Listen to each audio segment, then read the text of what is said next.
10ویں جماعت کے عزیز طلباء و طالبات، السلام علیکم۔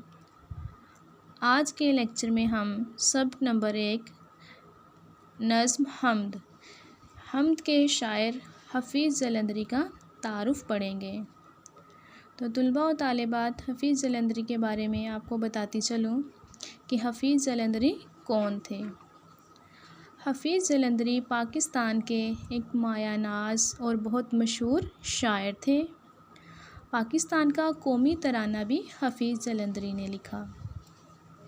حفیظ جلندری 1900 میں پیدا ہوئے اور انہوں نے 1982 میں وفات پائی۔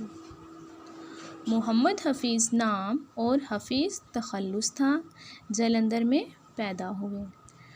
تو حفیظ جلندری کا اصل نام محمد حفیظ تھا اور حفیظ ان کا تخلص تھا۔ تخلص کے بارے میں آپ کو بتاتی چلوں، وہ مختصر نام جو شاعر اپنی شاعری میں اصل نام کی بجائے استعمال کرتے ہیں تخلص کہلاتا ہے۔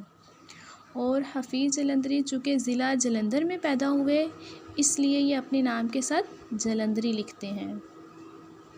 ابتدائی تعلیم وہیں سے حاصل کی۔ گھریلو حالات سازگار نہ تھے اس لیے تعلیم ادھوری رہ گئی۔ سازگار نہ تھے، اچھے نہ تھے۔ جو حفیظ جلندری تھے ان کے جو گھر کے حالات تھے وہ کچھ خاص نہیں تھے، کچھ خوشحال گھرانہ نہیں تھا ان کا، اس لیے ان کی جو تعلیم تھی وہ ادھوری رہ گئی۔ شعر و شاعری کا فطری ذوق رکھتے تھے، چنانچہ بچپن ہی میں شعر کہنے لگے۔ اور جو حفیظ جلندری تھے شعر و شاعری کا انہیں بچپن ہی سے شوق تھا، اس لیے بہت کم عمری میں ہی انہوں نے شعر کہنا شروع کر دیے۔ مولانا غلام قادر گرامی کی شاگردی اختیار کی۔ مختلف ادبی رسائل میں لکھتے رہے۔ مشاعروں نے انہیں شہرت دی۔ مختلف سرکاری محکموں سے وابستہ رہے۔ تو جو حفیظ جلندری تھے انہوں نے مختلف ادبی رسائل کے بارے میں بھی لکھا تھا، رسائل کے لیے وہ لکھتے رہے تھے۔ اس کے علاوہ ان کی جو وجہ شہرت تھی وہ ان کے مشاعرے تھے۔ اس دور میں جو مشاعرے ہوتے تھے محمد حفیظ جلندری ان مشاعروں میں شرکت کرتے تھے اور یہی جو مشاعرے تھے ان کی وجہ شہرت بنے۔ اس کے ساتھ ساتھ وہ مختلف سرکاری ملازمتیں بھی کرتے رہے تھے۔ 1947 میں پاکستان چلے آئے۔ 1982 میں لاہور میں فوت ہوئے۔ ان کا مزار اقبال پارک میں مینار پاکستان کے قریب واقع ہے۔ تو جب پاکستان بنا 1947 میں جو حفیظ جلندری تھے وہ پاکستان آ گئے اور 1982 میں انہوں نے لاہور میں وفات پائی اور ان کا جو مزار ہے وہ مینار پاکستان کے قریب ہے۔ تو طلباء و طالبات اب بات کرتے ہیں حفیظ جلندری کی شاعری کی زبان کے بارے میں کہ وہ اپنی شاعری کے لیے کیسی زبان استعمال کرتے تھے۔ زبان کی صفائی اور سادگی، سوز و گداز اور موسیقیت ان کے کلام کی نمایاں خوبیاں ہیں۔ تو حفیظ جلندری اپنی شاعری میں بہت سادہ زبان استعمال کرتے تھے تاکہ ہر عام بندہ اس کو سن کر پڑھ کر آسانی سے سمجھ سکے۔ اس کے ساتھ ساتھ ان کی شاعری میں ایک سوز و گداز ہوتا تھا، ایک غم کا پہلو نظر آتا تھا۔ اور ان کی شاعری کی جو سب سے خاص چیز تھی، خاص خوبی ہے، وہ ہے ان کی موسیقیت۔ ان کی شاعری میں آپ کو ترنم نظر آئے گا، ٹھیک ہے۔ اس کے ساتھ ساتھ ان کی شاعری میں روانی ہے جو کہ ان کے کلام کو بہت خوبصورت بناتی تھی۔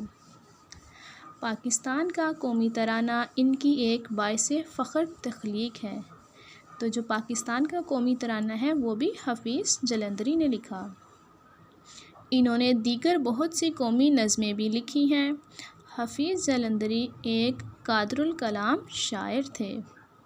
انہوں نے مختلف اصناف سخن، مثنوی، گیت، غزل اور نظم وغیرہ میں طبع آزمائی کی۔ چونکہ حفیظ جلندری ایک قادر الکلام شاعر تھے۔ قادر الکلام مطلب اپنے کام پر، اپنے کلام پر قدرت رکھنے والا۔ وہ ایک قادر الکلام شاعر تھے، اس لیے انہوں نے نہ صرف نظم نگاری کی بلکہ انہوں نے غزل گوئی بھی کی۔ اس کے ساتھ ساتھ انہوں نے گیت بھی لکھے اور مثنوی بھی لکھی۔ شاہ نامہ اسلام ان کی ایک قابل قدر تخلیق ہے۔ یہ اردو کی قومی، ملی اور رزمیہ شاعری میں عمدہ اضافہ ہے۔ تو حفیظ جلندری کی ایک قابل قدر تخلیق جس کا نام شاہ نامہ ہے، اس کے بارے میں بتایا جا رہا ہے کہ اس میں انہوں نے بہت سی قومی اور ملی نظمیں بھی لکھی، اس کے ساتھ ساتھ اس میں انہوں نے رزمیہ شاعری بھی کی۔ تو رزمیہ شاعری کے بارے میں آپ کو بتا دوں، جنگ کے جو کارنامے ہوتے ہیں ان کو شاعری کی صورت میں پیش کرنا رزمیہ شاعری کہلاتا ہے۔